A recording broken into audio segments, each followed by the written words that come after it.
સમાચાર પર નજર કરીશું। ભાવનગર શહેર સહિત જિલ્લામાં ભર ઉનાળે વરસાદી માહોલ જામ્યો છે। શહેરના કેટલાય વિસ્તારોમાં વરસાદ વરસ્યો, ત્યારે ગ્રામ્ય વિસ્તારોમાં પણ માવઠાએ ખેડૂતોની ચિંતામાં વધારો કર્યો છે।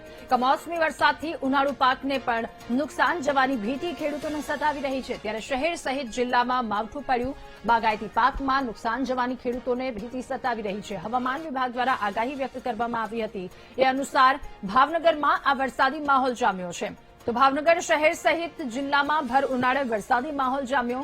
આ વરસાદના કારણે ક્યાંક ગરમીમાંથી આંશિક રાહત તો મળી છે, પરંતુ સાથે ખેડૂતોની ચિંતામાં પણ વધારો થયો છે। શહેર સહિત જિલ્લામાં માવઠું અને અલગ અલગ જગ્યાએથી વરસાદના દ્રશ્યો પણ સામે આવ્યા છે।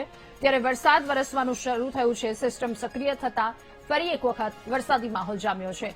ભાવનગર શહેર સહિત જિલ્લાભરમાં ઉનાળે વરસાદી માહોલ છે। શહેરના કેટલાય વિસ્તારોમાં વરસાદ વરસ્યો, સાથે ઉનાળામાં ગરમીમાંથી આંશિક રાહત તો મળી છે, પરંતુ ક્યાંક ખેડૂતોની ચિંતામાં પણ વધારે થયો છે। કમોસમી વરસાદથી ઉનાળુ પાકને નુકસાનની ભીતિ। વધુ માહિતી મેળવીશું। સંવાદદાતા રાજુ આપણી સાથે ફોનલાઈન પર જોડાયા છે। રાજુ, ભાવનગરમાં શહેર અને જિલ્લામાં તમામ જગ્યા પર વરસાદી માહોલ, હાલની શું સ્થિતિ? ચોક્કસ રાધા, વાત કરવામાં આવે તો ભાવનગર શહેર અને જિલ્લાની અંદર એકાદ વાતાવરણમાં પલટો આવ્યો હતો અને જે કમોસમી વરસાદ છે એ શરૂ થયો હતો। ભાવનગર શહેરના કેટલાક વિસ્તારો સહિત જિલ્લાના કેટલાક ગામોની અંદર પણ આ વરસાદના સમાચારો મળી રહ્યા છે।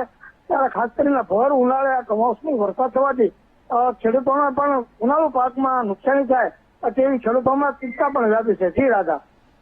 રાજુ, આભાર આપનો વિગતો સાથે જોડાવા બદલ।